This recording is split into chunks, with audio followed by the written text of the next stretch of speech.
adotaremos, na verdade, um tema mais genérico para efetivamente apresentar um balanço de um ano de vigência do Código de Processo Civil, o Código de Processo, segundo alguns, da advocacia, segundo penso, da cidadania.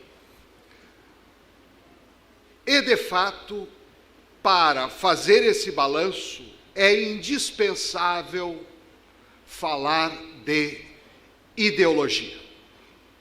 Mais precisamente, de modelos processuais. Ou seja, como destacou o ilustrado presidente da subseção de Criciúma,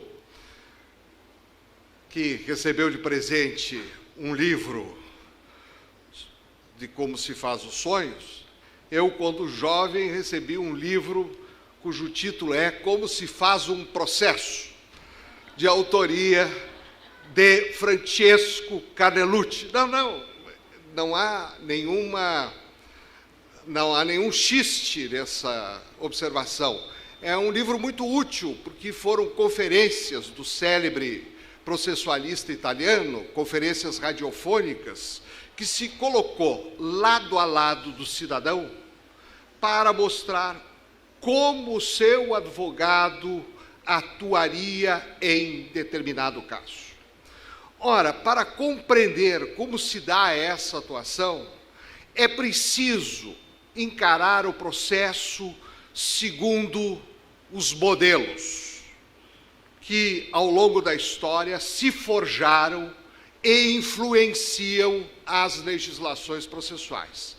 Antes de passar ao enquadramento da lei de 2015 num desses modelos e verificar se ele realmente corresponde às expectativas. Pois bem, ao longo da história, superados os pormenores, numa vista muito geral, é possível identificar 3 modelos de processo civil. Primeiro, o modelo liberal. Aqui corresponde, por assim dizer, o juiz espectador. Depois, o modelo autoritário. Aqui corresponde, por assim dizer, o juiz diretor. Por fim, o modelo totalitário. Aqui corresponde, por assim dizer, um juiz ditador. Quais são as características de um processo de feição liberal? São as seguintes. Primeiro, o processo inicia por iniciativa do particular. A que corresponde a inércia do órgão instituído pelo Estado para resolver o litígio. Segundo, compete exclusivamente às partes. Segundo alguns, só ao autor da petição inicial. Segundo outros, e é a minha visão, também o réu realiza sua contribuição na contestação quando a defesa de mérito indireta é apresentada, ou seja, a alegação de exceções ou objeções materiais, como é o caso da prescrição. Autor e réu, só a eles compete formar o material de fato ou realizar as alegações de fato que compete ao juiz julgar. Terceira característica. O processo só se desenvolve para atingir os fins que lhe são próprios, se e quando as partes assim o requererem. Se nada requererem, o processo se imobiliza. E justamente a partir desse pormenor é que se retira aquele epíteto de juiz espectador. E, por fim, a última característica é que o órgão judiciário só pode julgar as alegações de fato formuladas pelas partes. É o que se chama de princípio da congruência. Não pode dar nada além, nada aquém e nada fora do mérito formado unicamente pelas partes, pois esta é a sua área de domínio exclusivo. Embora se reconheça duas formas de independência. Primeiro, a independência jurídica para selecionar a norma porventura aplicável ao litígio. E, segundo, apesar de um vínculo administrativo no nosso Estado Federal com a União ou com o Estado membro, e apesar de um vínculo hierárquico com o seu tribunal, ninguém, repito, ninguém pode ministrar-lhe instruções ou recomendações de como aplicar o direito a uma determinada espécie. Essa última possibilidade parece muito distante, mas na civilizada Alemanha, o Ministério da Justiça do Reich não deixava de expedir instruções para os juízes alemães como deveriam julgar este ou aquele caso. Mas, voltemos um pouco na história. No final do século XIX, este modelo liberal entrou em crise porque não mais correspondia às expectativas do Estado interveniente na economia. Percebeu-se, não sem alguma razão, que a solução dos conflitos existentes na sociedade não interessava somente as partes. Mais do que isso, segundo Franz Klein, sobretudo interessa ao Estado, a fim de restaurar a paz e promover a circulação das riquezas. Logo, o processo não poderia continuar como coisa das partes e deveria passar à autoridade do órgão encarregado de resolver os conflitos. E aí nasce o drama que até hoje nos acompanha. O que modificou o modelo autoritário nas características há pouco descritas? Modificou o seguinte: primeiro, o processo civil continua começando por iniciativa da parte, mas já não é mais correto falar em iniciativa do particular, porque órgãos do Estado, como o Ministério Público, também têm o poder de iniciativa e com extensão cada vez maior. Mas, fundamentalmente, ao órgão judiciário compete dirigir o processo. Num primeiro momento, bastava o impulso às atividades processuais, ao chamado poder de direção formal, expresso no artigo 125 do Código de Processo Civil de 73 e no artigo 139 caput do Código vigente. Num segundo momento, apenas impulsionar o processo já não bastava. Era preciso ir além e dar-lhe aquilo que se chamou de poder de direção material, envolvendo dois aspectos principais. Primeiro, o poder de reconciliação. Ou seja, o órgão judicial, sob o modelo autoritário de processo, tem o dever de empenhar os seus melhores esforços em obter uma decisão consensual, em lugar da decisão autoritária do Estado. É notória a filiação do Código de Processo Civil de 2015, através da audiência de conciliação e de mediação, ao poder de instrução material sob esse viés. Mas o dever de conciliar ou de reconciliar entre nós se origina nada mais, nada menos do que da Constituição Imperial de 1824. E os seus frutos, ao longo de mais de um século, foram muito escassos. Mas, principalmente, o poder de direção material se expressa no poder de instrução.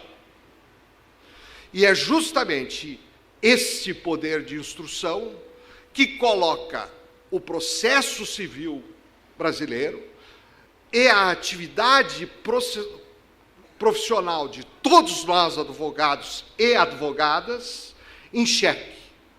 Porque esse poder tem um lado positivo e um lado negativo. O lado positivo é a possibilidade de o órgão judiciário, conquanto inertes as partes, ordenar ex officio a produção de qualquer meio de prova. O argumento que sustenta esse poder é persuasivo. Segundo se argumenta, se as partes não se põem de acordo e querem confiar a um terceiro o poder de resolver o conflito, nada mais natural que esse terceiro tenha acesso aos meios que lhe levem a conhecer os fatos que originaram o litígio, sem o que não desempenharia a contento os seus mistérios, o seu ofício. O argumento é verdadeiro, só que parcial.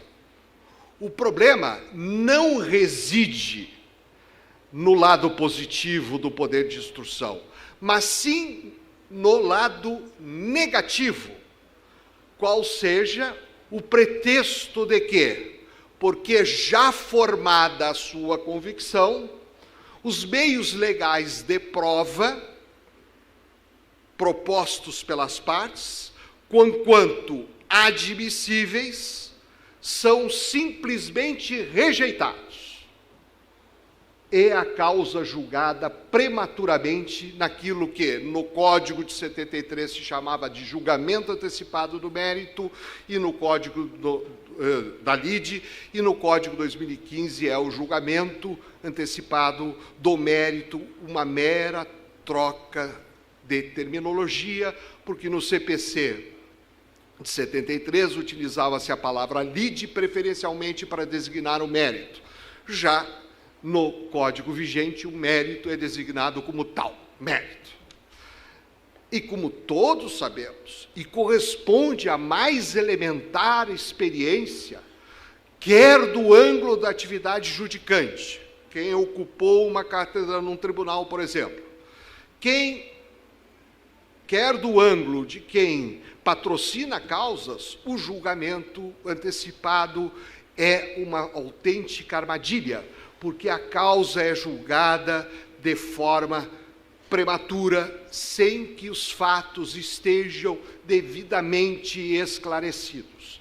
E convém observar, na atualidade brasileira, o Conselho Nacional de Justiça muito pouco contribui para qualificar as decisões dos juízes brasileiros, porque ao exigir números, esquece-se da justiça e da qualidade das decisões. Mas, continuemos. À luz dessas considerações, a que modelo se filiou o Código de Processo Civil de 2015.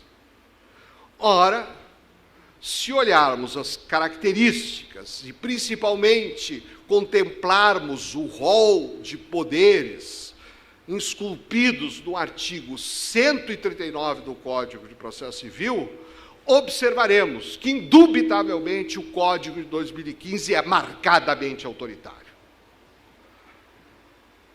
Observará alguém, e as conquistas da advocacia? As chamadas conquistas da advocacia, a meu ver, focalizaram aspectos secundários. É bom contar os prazos em dias úteis. É bom que haja um período fixo e determinado de recesso e suscetível a dúvidas. É positivo que os honorários advocatícios tenham um regime próprio, específico, resolvendo os problemas que surgiram na vigência do Código anterior. Em tudo isso, o novo Código é progressista e conveniente do ponto da advocacia, mas não é no essencial, não é na ideologia, não é a ideologia correta em censar os poderes do juiz. Não é a ideologia correta colocar o juiz no centro do processo. No centro do processo é preciso que figurem as partes.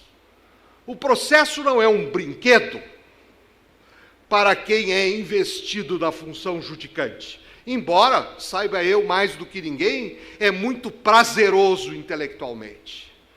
O processo é um instrumento para resolver conflitos, e esses conflitos têm nome. Esses conflitos, sob o título de partes, escondem o João e a Maria, o Pedro e Alberto, pessoas de carne e osso. Essas pessoas é que devem ser o centro do processo. Então, nos estudos da processualística brasileira, há uma falta de foco relativamente à ideologia pela qual se há de interpretar o Código de Processo Civil. Mas há um outro problema, este sim magno, que é o do sacrifício da independência jurídica dos órgãos judiciários inferiores. Com efeito, para resolver o único problema da justiça pública brasileira, que é o excesso de feitos ou a numerosidade dos litígios, o legislador brasileiro buscou realizar algo que não se pode designar de outra maneira, embora não seja uma expressão técnica. Promoveu o casamento de um jacaré com uma cobra d'água. Qual seja, resolveu introduzir num sistema típico de civil law, de normas gerais e abstratas, o sistema de precedentes. De modo que o núcleo do Código de Processo Civil, a forma pela qual ele pretende resolver o número de litígios, pode ser sintetizado na seguinte equação: uniformização, vinculação, reclamação. Ou seja, aos tribunais compete uniformizar. Aos TJs, do direito local, quando tem a última palavra, cabe-lhes uniformizar a interpretação. Aos tribunais superiores, através de alguns instrumentos, um dos quais, um incidente de resolução de demandas repetitivas, sem a participação dos litigantes, que vão ser diretamente atingidos pela tese jurídica que ali for firmada. Sem essa participação, uniformizar a aplicação do direito constitucional, do direito federal, Supremo e STJ, respectivamente. E a restrição à independência jurídica consiste precisamente no seguinte: um juiz brasileiro pode dizer que não aplica a norma tal, porque não lhe parece justa, correta. Jamais, em 20 anos de atividade judicante, identifiquei uma sentença que deixasse de aplicar uma norma com essa transparência. O raciocínio judicial é muito mais sutil e delicado do que isso. Mas, de qualquer maneira, o juiz que não aplica uma determinada lei vigente apenas comete um error in iudicando, ou seja, um vício de juízo, na linguagem dos processualistas. Vício esse que há de ser corrigido pelo recurso próprio. Mas ai do juiz que não aplicar o precedente. Então, ele praticará um vício de atividade, um erro em procedendo, e sujeitar-se-á ao ignominioso remédio da reclamação, cujo efeito é cassar a decisão.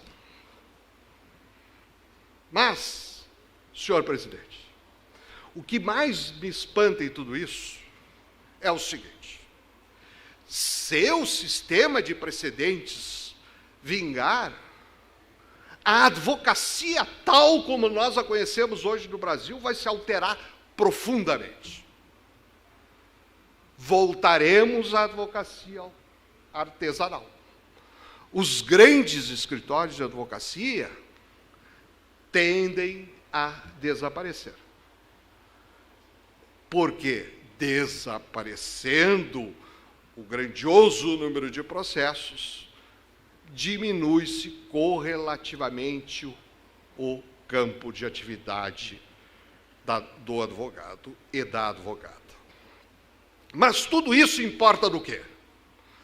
Importa, colegas, num convite a uma nova reflexão.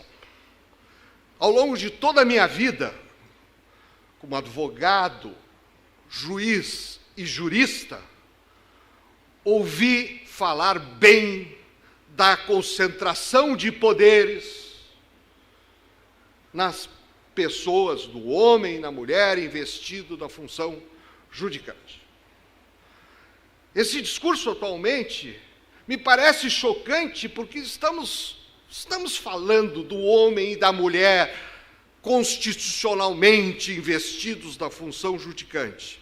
Estamos falando de outras pessoas, cujo nome nós não conhecemos, cuja identidade nos é sonegada, e que efetivamente, a despeito do artigo 205 do Código exigir que os juízes redigem as suas decisões, são os autores intelectuais dos atos decisórios. Estamos falando, portanto, dos poderes para pessoas desconhecidas e não investidas constitucionalmente na função judicante, esquecendo o fundamental. O processo é das pessoas. O processo é dos litigantes. É nisso que consiste o balanço de um ano da vigência. Nada funcionou até agora. Nada vai funcionar se não trocarmos o paradigma. As pessoas em primeiro lugar, o Estado depois. Muito obrigado a todos.